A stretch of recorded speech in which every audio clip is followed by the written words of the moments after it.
Mr. Joe Carr. Thank you for coming in, sir. What's happening?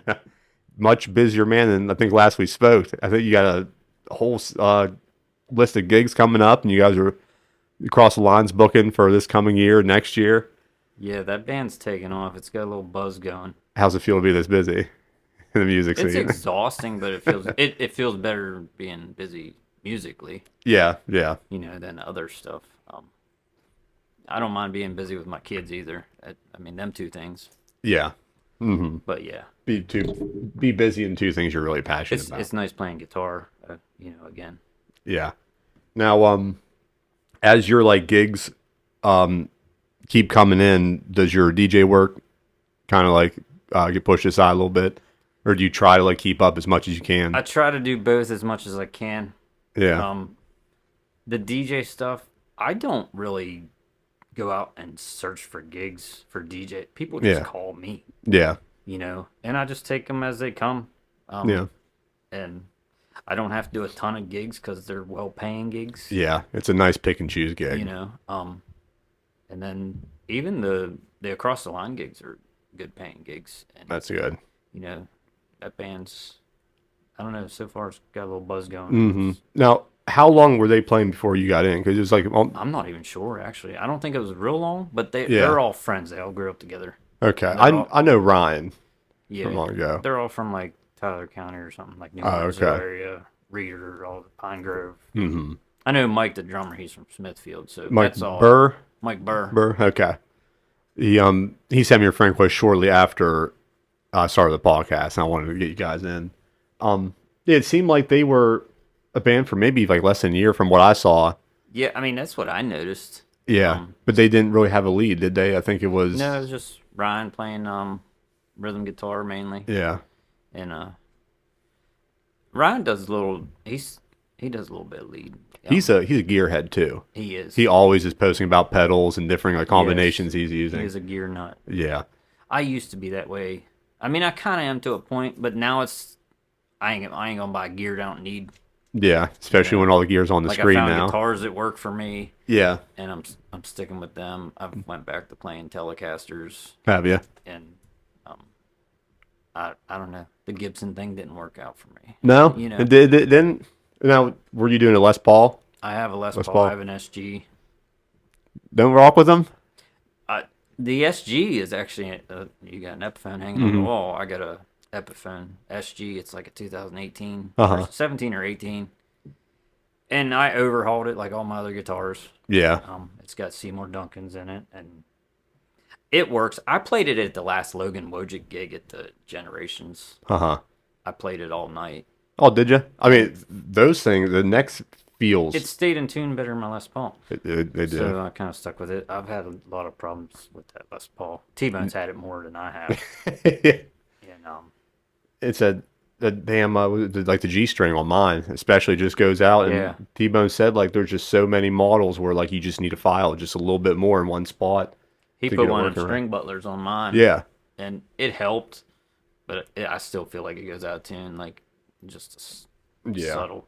Yeah, I think Gage used a string butler for a while, and I asked him if he liked it, and he said, like, the amount you pay for it and what it's supposed to do, you would think it would keep it in tune the whole time. Yeah. Not just, like, slow down the process Does he have a just Les by a little Paul? bit. Yeah. Mm-hmm. Or he might have been playing on, like, his grandpa's Les Paul or somebody that Oh, he okay. was using.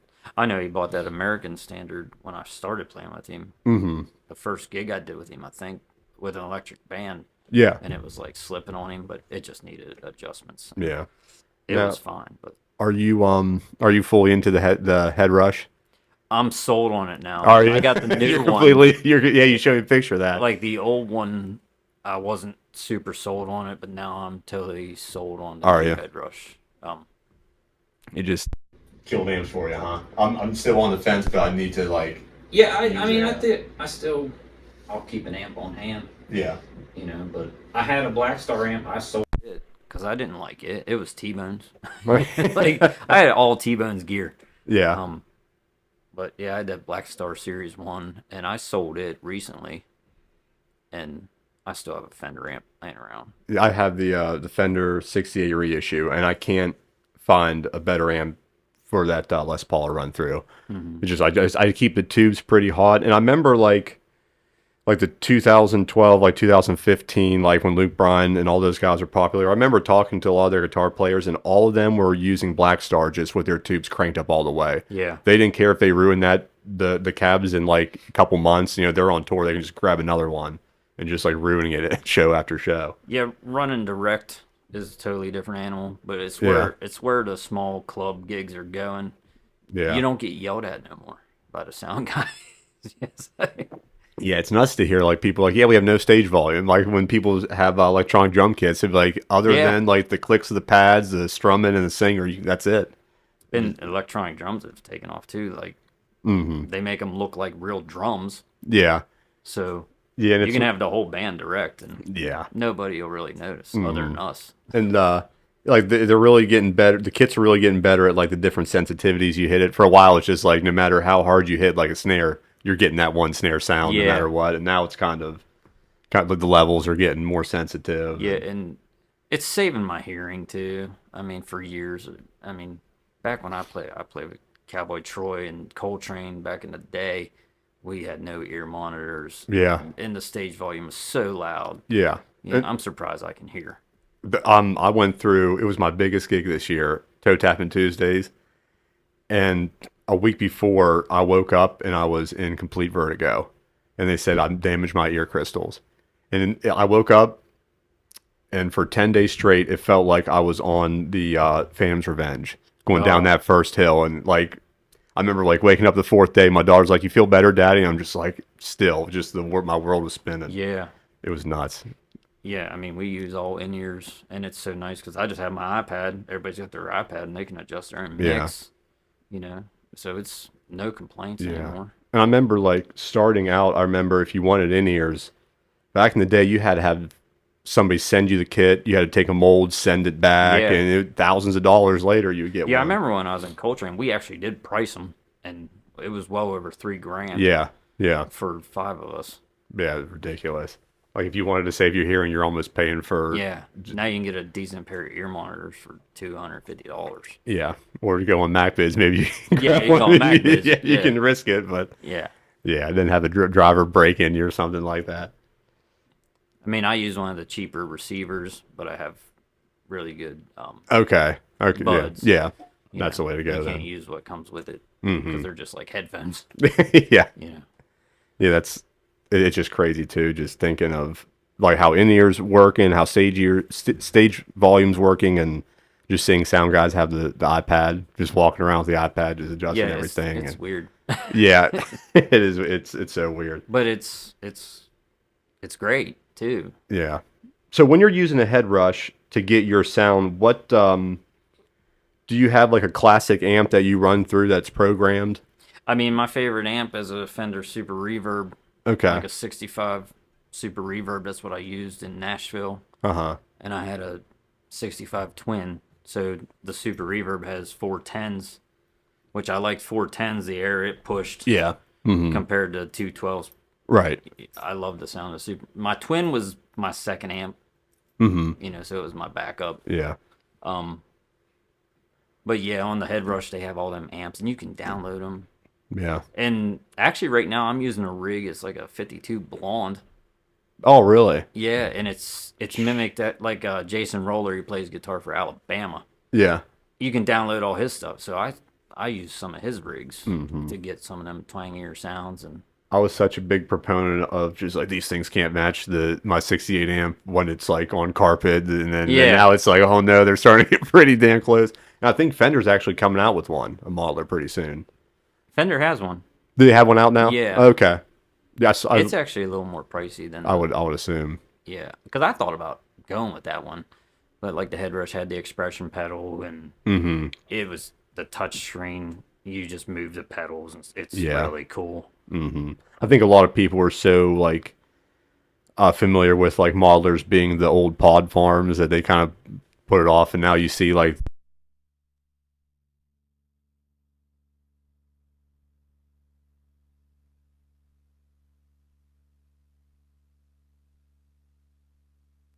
If I played a bigger arena or something, Yeah. I probably would go with an amp. Like on my Head Rush, I have a couple rigs set up. I use a Marshall, like a JCM 900 for yeah, like rock tones, That's why I was wondering if you could get like the classic Yeah, like like JCM like 900. I play Okay. like Taking Care of Business or something, or an AC/DC song. Yeah. I'm switching to a JCM 900 I can with with a tube screamer. yeah. Okay. That's perfect because like just for practicing at home because like for the longest time I had a Marshall. It was like a MGX. Oh, one of them 100 Yeah, MGX FX, 100 FX1. I had that like running. solid state amps. Yeah. I had I one. had one of them years ago. Yeah, I had one, and I was running it through two crate cabs with 410s in each one for no reason. And I would hook that up with that Randy Rhoads guitar, and I would only get to enjoy myself with it maybe once every like 3 months. Yeah. And now to be able to be like, okay, I can just download that thing and not have to drag all the stuff out to be able to rock out one night. Yeah, I bought one of them when Coaltrain first started, probably back in like 2002, Uh huh. 2003, somewhere around there. When we were playing around the area and getting big, I used one of them MG 100s Yeah. and the stack version. Okay. Yeah, because it did originally come with like a mini stack. This That was a full stack. Oh, it came with a full Marshall stack Yeah, with it. well, Oh, half stack, Yeah. Ford 12s. Mm-hmm. I used to lug that. I don't know how I did that.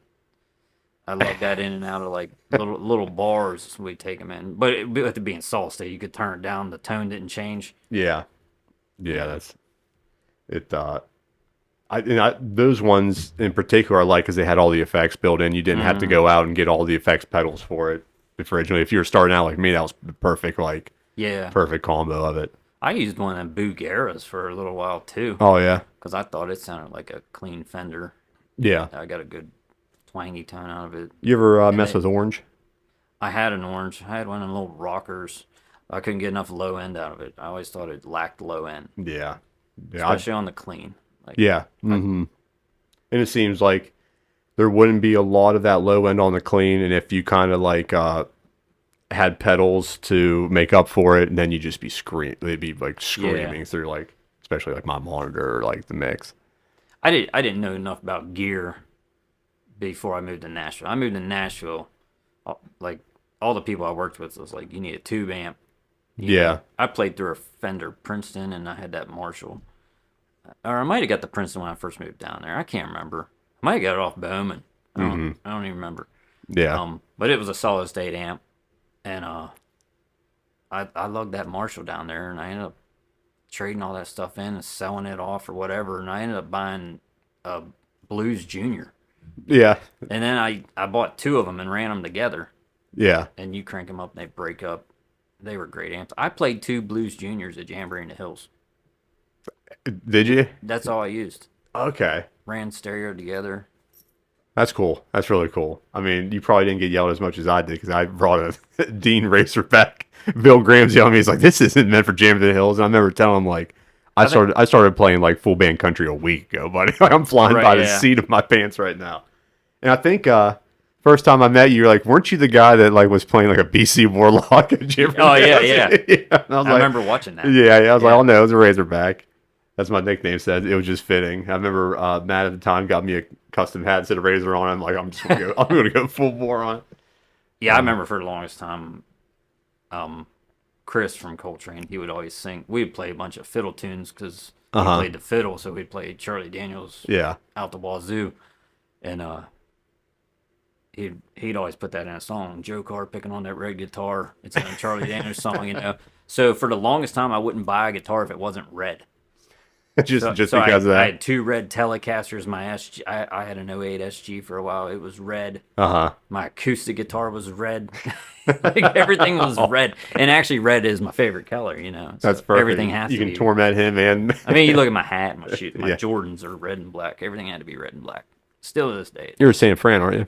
I'm a Niners fan. Niners fan. That's right. Yeah, that's right. I remember we were scheduling for a podcast before, and you're like, I can't do it because the game's coming up. But, oh yeah. Yeah, that's right. Red and black. Yeah, from that. Yeah, it's a little frustrating already this year. So. I'm a Browns fan, so. Yeah, you're frustrated every year. I'm frustrated every day. I'm frustrated. You've been every frustrated your whole life. It's frustrating. The most frustrating is every preseason. People are like, hey, they're looking pretty good. It might be your year, and then you have game one where we have Deshaun pretty much getting turned on by his whole team. They're not even I remember seeing him get hit, and one of the linemen just looking at him, didn't he? Just walked right by on the Browns. I'm like, this is going to be our year. If this is any warning of what the rest of the season will be like. Yeah, I'm a jock at heart. I grew up playing baseball, Uh-huh. so I was big into baseball.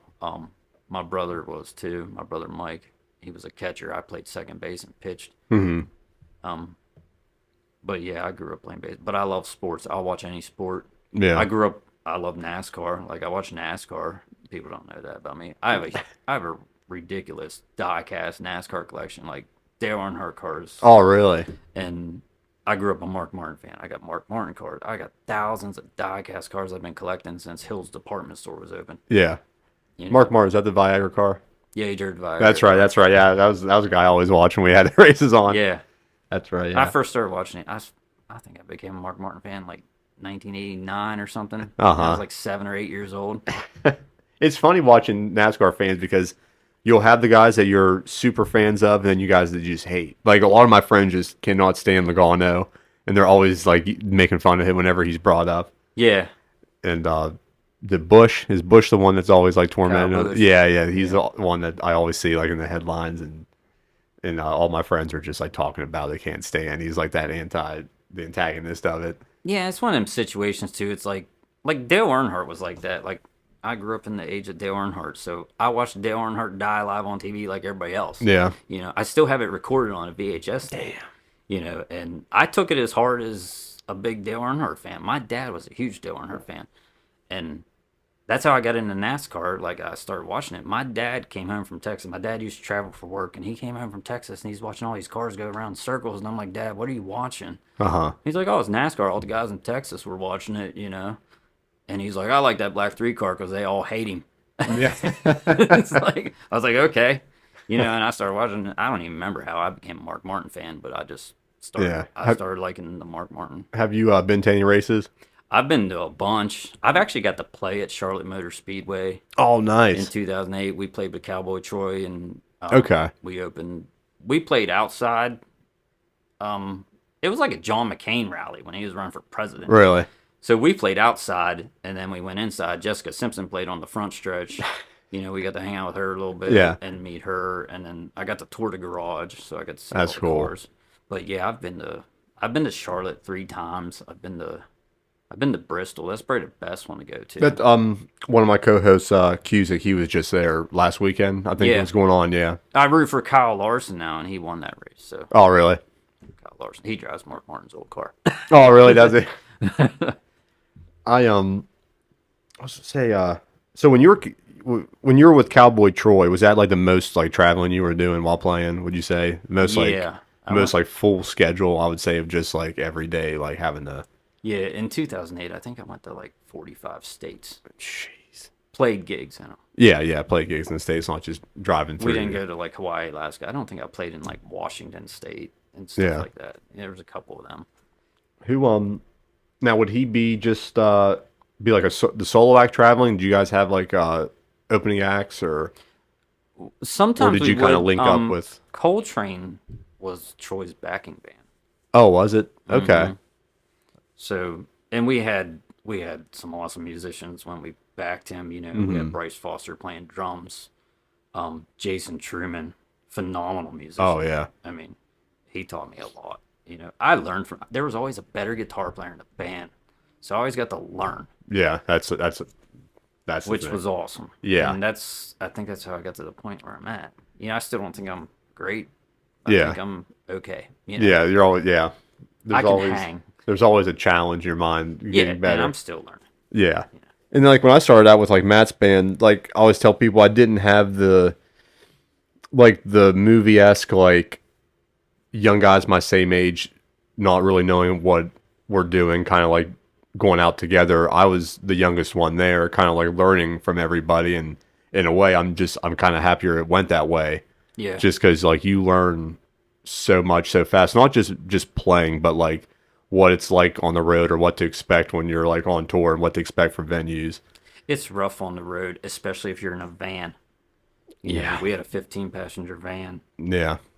but sometimes if funding was right, like when we did the John McCain stuff with Troy, we'd have a bus. Yeah. You know, so certain things you know, we'd have a bus, and I mean, most of the time we had the van, but a lot of times Troy flew. He didn't even ride in the van with us. But Really? there was times he was in the van with us. I remember we got evacuated from a hurricane evacuation. We were playing in like Louisiana at this casino, and we got stuck in traffic in like Houston for like 6 hours. And I think, yeah, we had Troy with us. Troy always wanted to eat at a Mexican restaurant, so Oh, really? That was his thing. diverting out of traffic and going to this Mexican restaurant. I had this big margarita. First time I ever had a margarita, I had all that salt on. I was like, this is amazing. Yeah. It's amazing. You can drink them in like 2 minutes and then you're just wired. So now we got Across the Line, still in Logan's band. He's playing Generations. Yeah, we're playing Generations Coming up. November 23rd with Logan. Okay, November 23rd. And what's it? And Mike from Across the Line plays drums for Logan. Oh, for Logan's band too? That's how I kind of got into the Across the Line thing. Okay. Mike asked me to come jam with him or something, and they were in that room at CA House and Oh, yeah, okay. setting up their sound and making sure their monitors worked. Have you guys used that room a good bit? No, just at one time. Just at one time?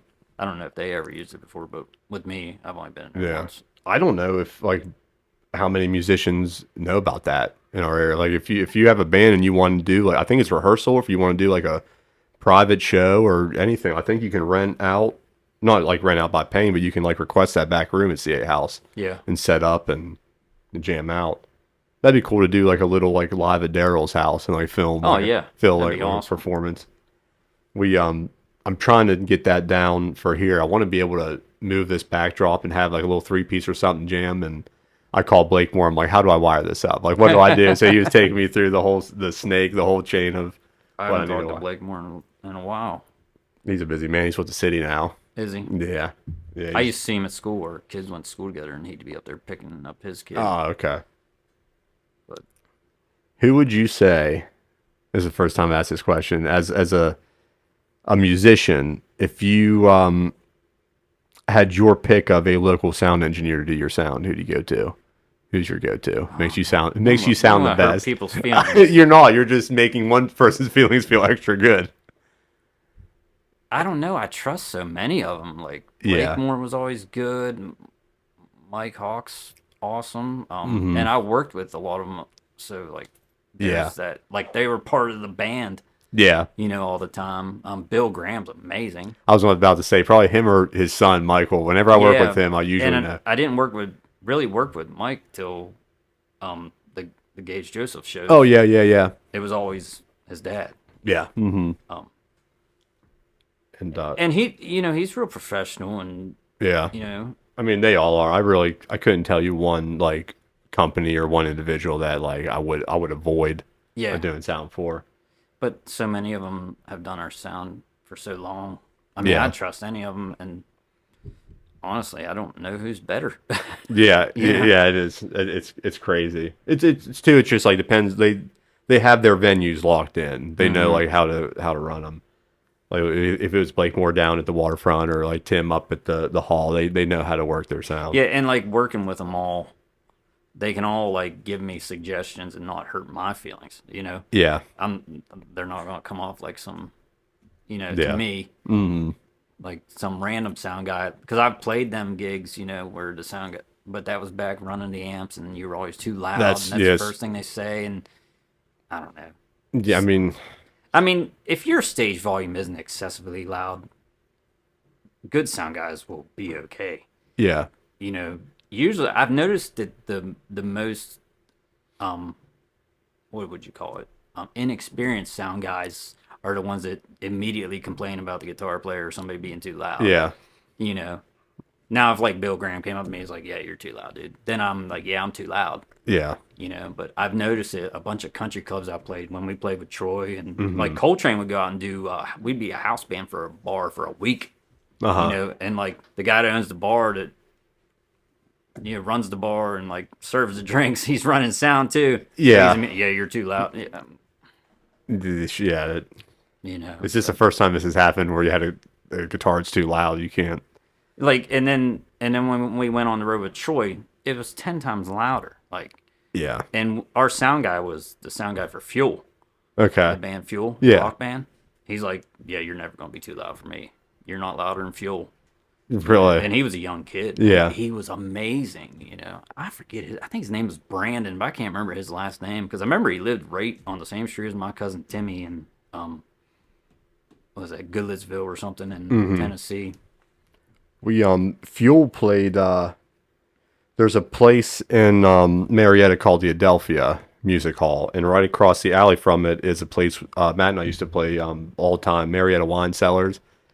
And we were playing there the same night that Fuel was playing across the alley, and both venues had outdoor speakers so you can hear who's playing inside. I'm like, wow, that's a little stroll through town. You're going to hear Matt Van Foss, and then across the alley, and you'll hear like Fuel right after that. Yeah. Go ahead. That was a good game. Like, we used to pick up the sound guy, and his equipment came with him, and he had this nice QSC system. Mm-hmm. That's when we were going to just go to Earmont. We were going to sell ours. We had a QSC system too. Actually, Chris Markle sold us. Okay. From its CA house. And that's a whole nother story too. Our whole trailer of stuff got stolen in Nashville. Oh, really? Like, somebody backed up the trailer and took all our stuff. And we had hooked it up and went. Yeah. Wow. It was like a Wednesday. Oh, man. We loaded all the amps and stuff. My guitars I never threw in there until we actually left. So I didn't lose my guitars. The bass player lost his amp. Drums were gone. My amp was gone. Man. And we ended up we replaced it all.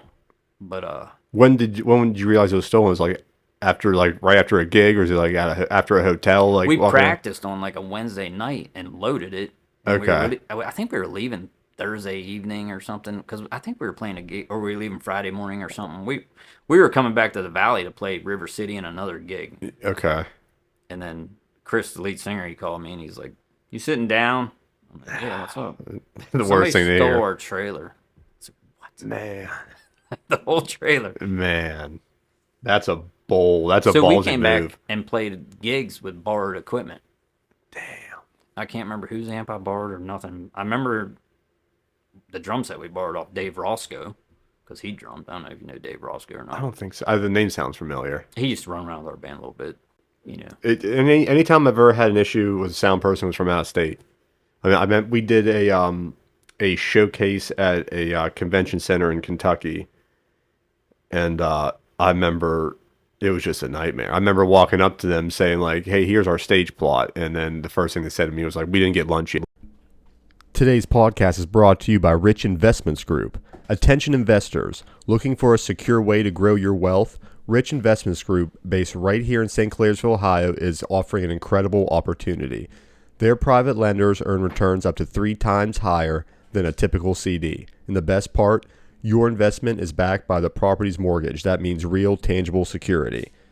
Rich Investments Group prioritize transparency, communication, and delivering industry-leading ROI.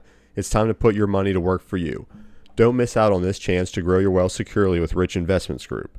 And visit their website, richinvestmentsgroup.com, today to learn more.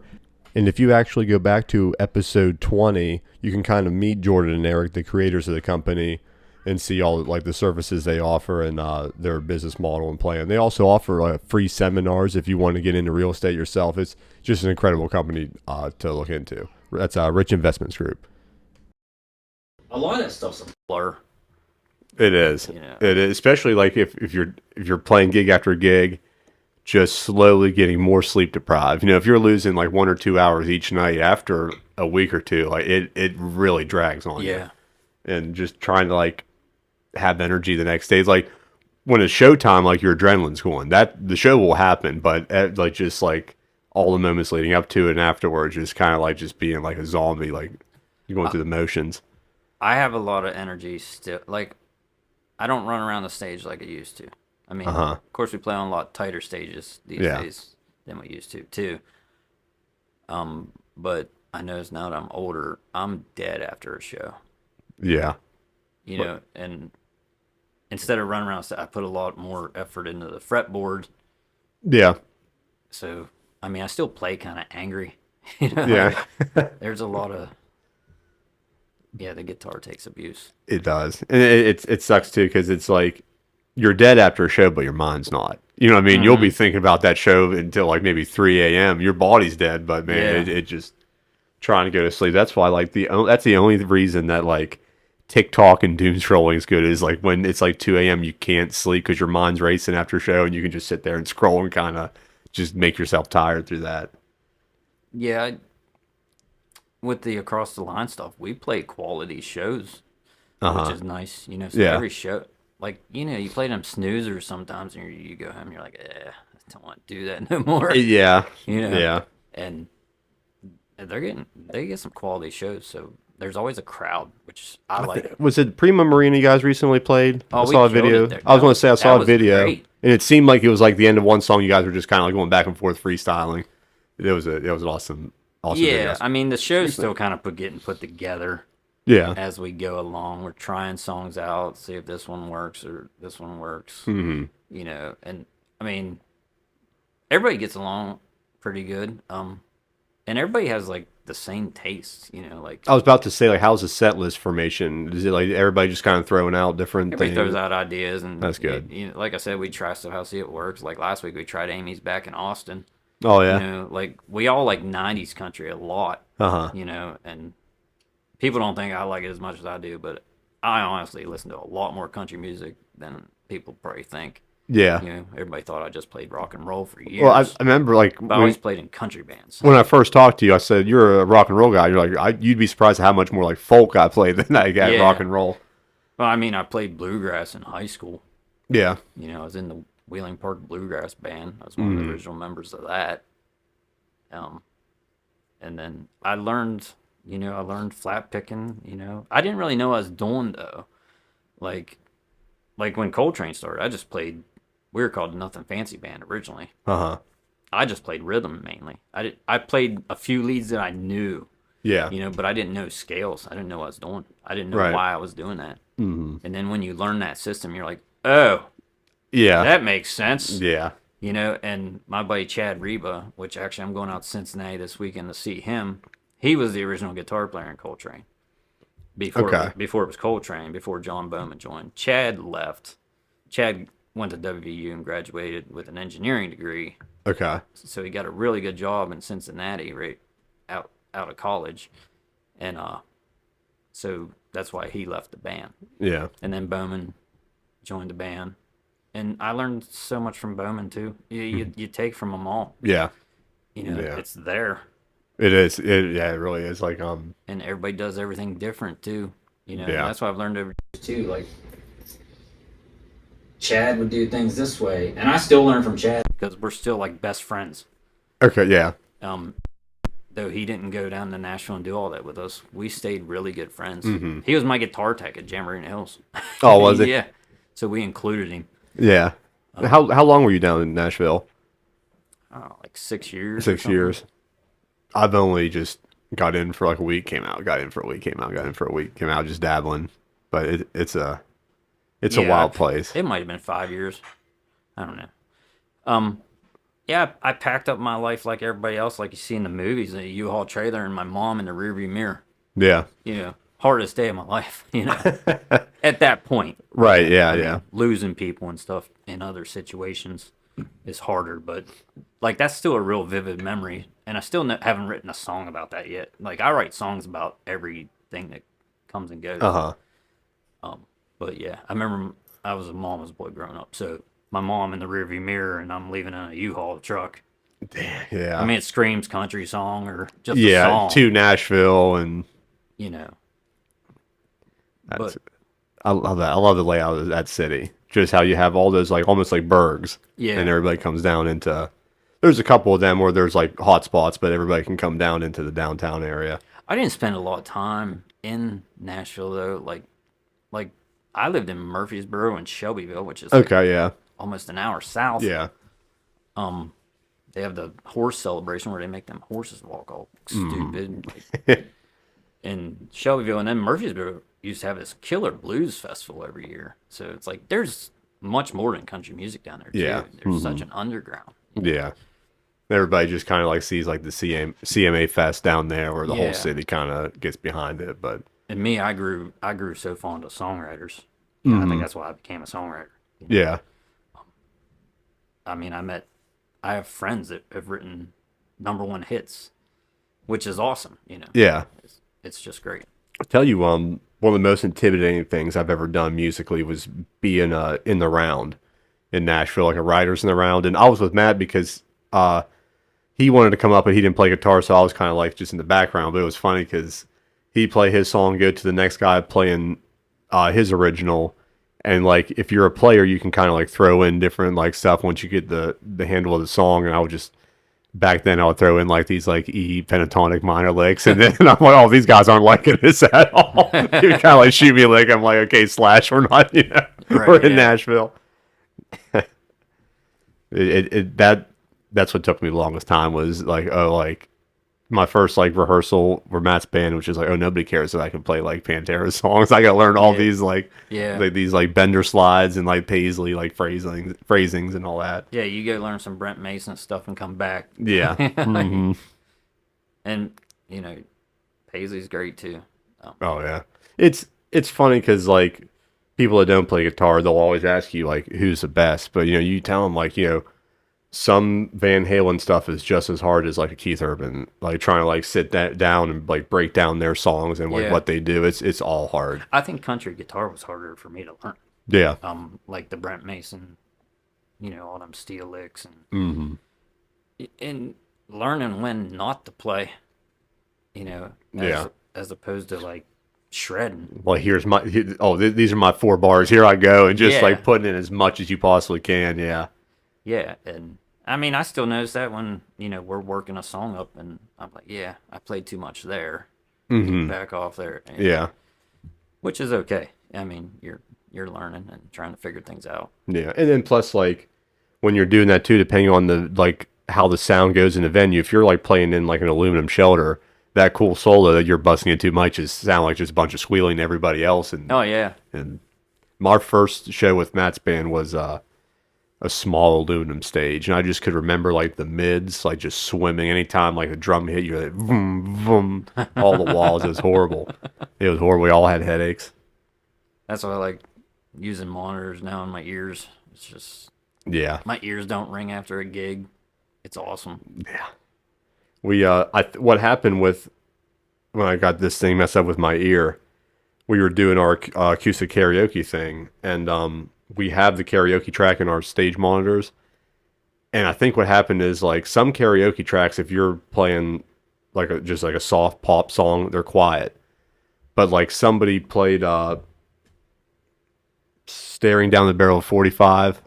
By Shine Down. Shine Down, yeah, they played that. And when a rock song came through the monitors from like our karaoke system, it just hit me like a wall of sound. And the next morning I was just swimming. I was swimming for a whole week. You guys did that karaoke thing where you played live or something, didn't you? Yeah, we're doing that October. You still doing it? Oh yeah, October 25th at the Waterfront Hall. That's a different element. It is. Because just karaoke gets boring. It does. Yeah, you need somebody to look over and like to jam with, and because like through on stage we have the video monitor and the sound monitor, but then we run mostly the band through the fronts. So you're kind of getting like you're leading the band, but you're following along to karaoke on stage.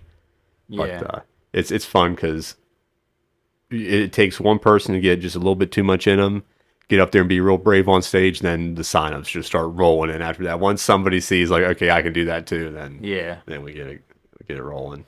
Yeah, I think it's like that all the time, even with regular karaoke. Mm-hmm.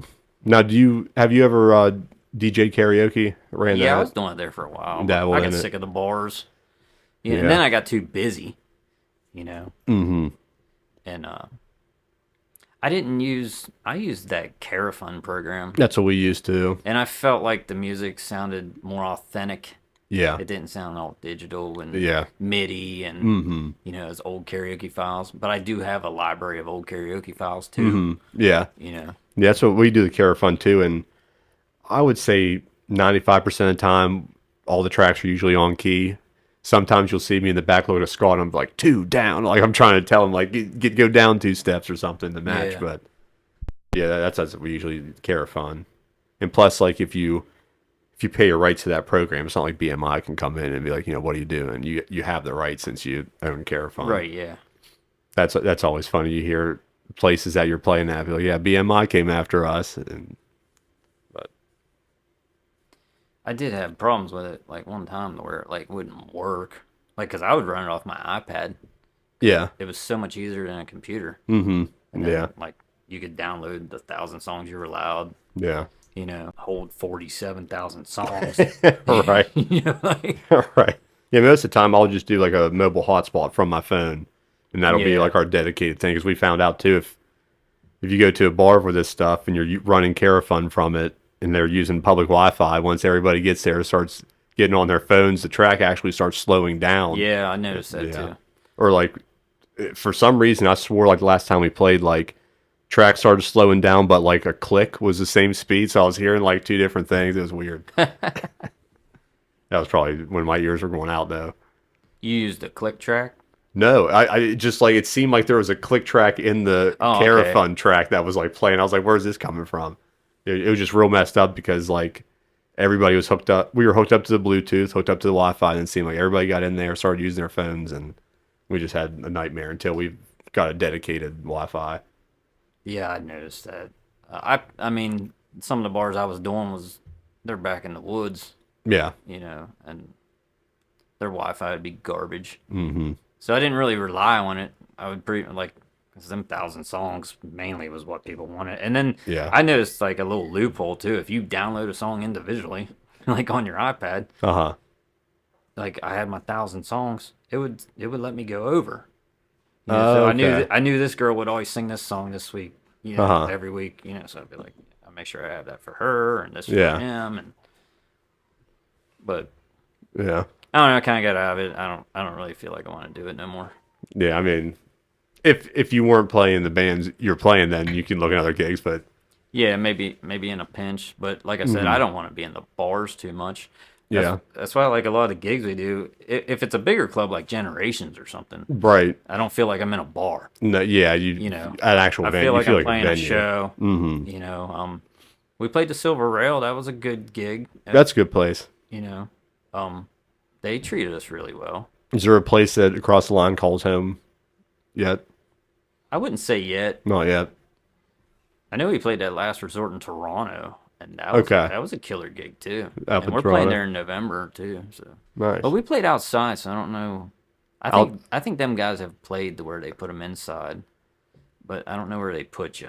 Wait a minute. Oh, what's that place called?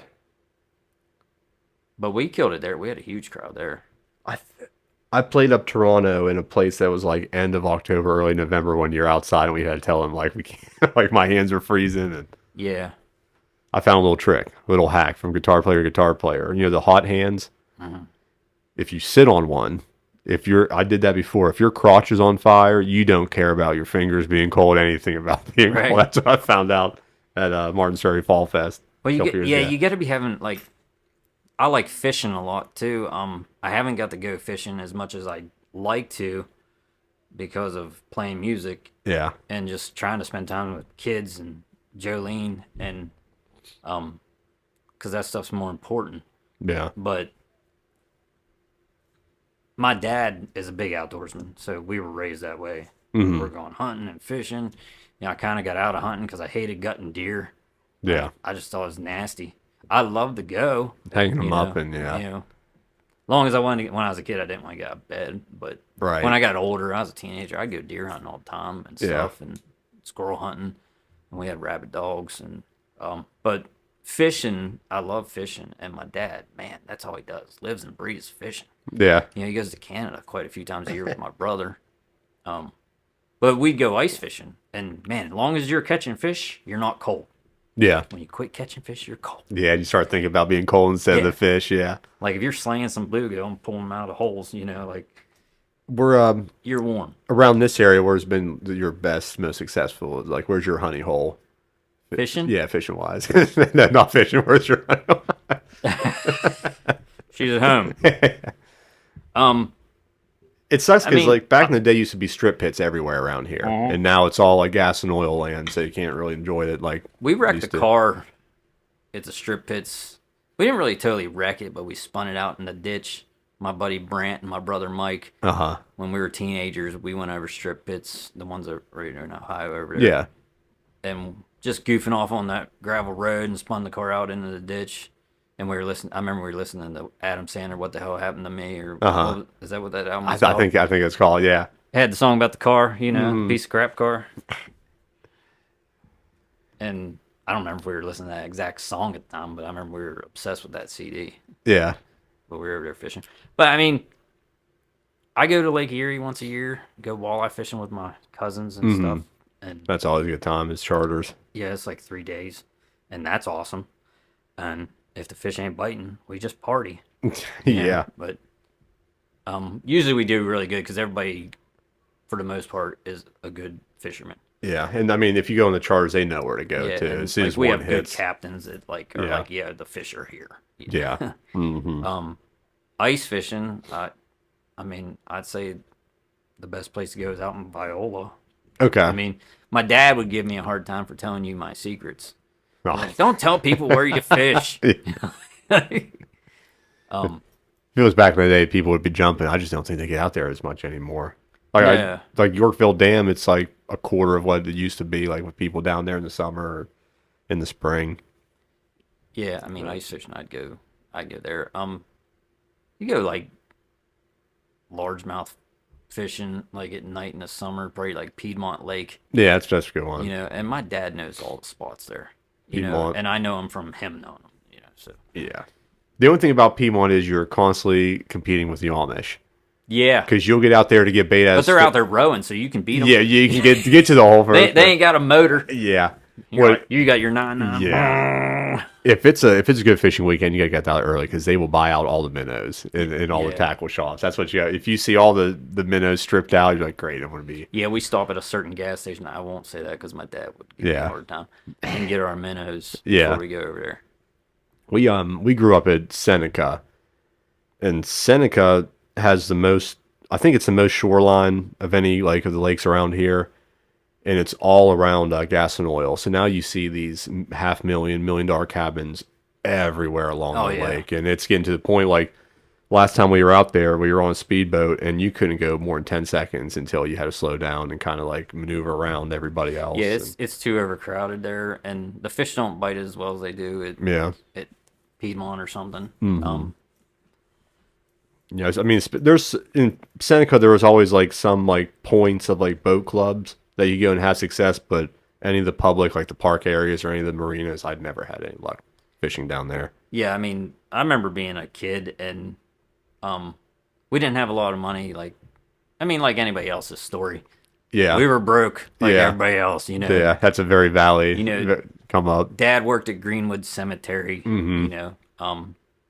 And I remember he got his first boat. It was like this little 12-foot V-bottom aluminum boat. And there'd be like 4 of us, like my mom, me, my brother Mike, and we'd all be on this little boat.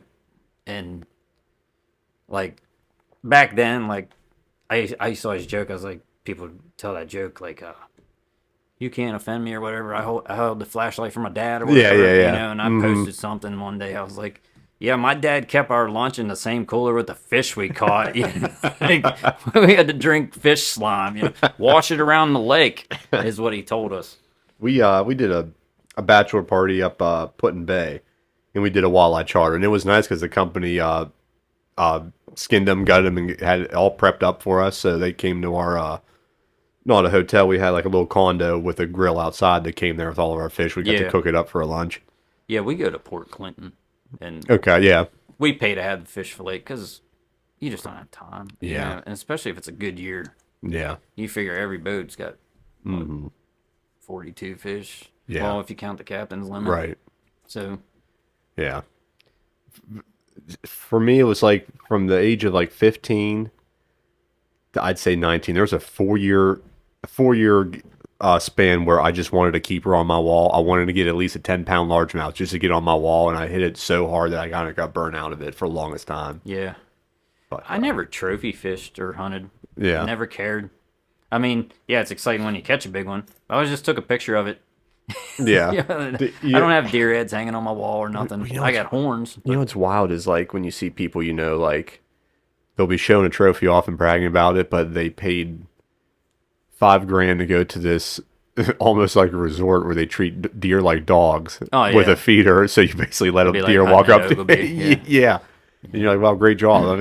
I mean, that was pretty much a pet, like a generational pet. Right. I never heard the aftermath of the Ogilvy hunt. I don't think there was much aftermath because people Like I heard all the before everybody complaining and stuff, and then I mean, I really don't have an opinion on it, honestly, because I didn't get. Yeah, it's just the risk of that disease, that chronic wasting disease. Yeah, it's just it jumps so fast from deer to deer, and it can jump so fast from deer to another species. So if it just gets out of control, if you believe that Wuhan lab got transferred into a bat, which transferred into a human, then a deer having this chronic wasting disease, you might be worried about. Right. It's not a disease jumping from a animal to a person, but yeah, I don't know, because I've gutted many animal with my bare hands. Yeah. Like when we were kids, my dad would make fun. Like I used to carry, I had a little Ziploc baggie and I'd put some rubber gloves in it and I'd take it and my dad would make fun of me. What are you going to do with that? Then you're going to just have them nasty gloves with you and you don't have to... Yeah. Are you going to throw them on the ground? I'm like, no, I'm going to put them in my pouch. And now, my dad's 67 years old and he carries rubber gloves. He carries it around. Well, Joe, we're about to hit that time mark. I hear my daughters coming in. They're running around, getting ready for bedtime. I appreciate you coming in, sir. All right, buddy. Cross the line.